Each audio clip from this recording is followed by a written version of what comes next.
पुन्हा एकदा माझ्या मिनी ब्लॉग मध्ये स्वागत आहे. आज आपण आता गणपतीचं डेकोरेशन करायला घेतलं. सगळं पुसून घेऊया.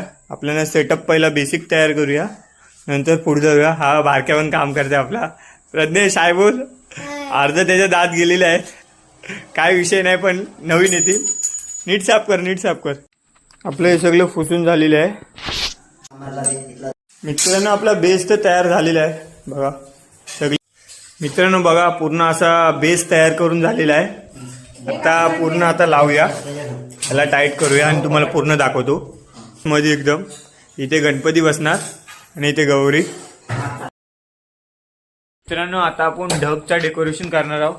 त्यासाठी तारी जमा केलेत. आता ते तारीचं तुम्हाला दाखवतो कसं डेकोरेशन करणार. मित्रांनो बघा, असा तारींचा असा खाचा बनवून घ्यायचे, जसे गोल गोल गोल गोल. तर त्याच्या आतमध्ये आपण वायरिंग लपटूया आणि कापूस टाकूया. चला बघा, आम्ही या तारींच्या ह्याच्यात अशी लाइटिंग लावून घेतली पिवली कलरची. आता त्याच्या बघा, हे पण चिल्लर पिल्लर पण मदत करतात बघा.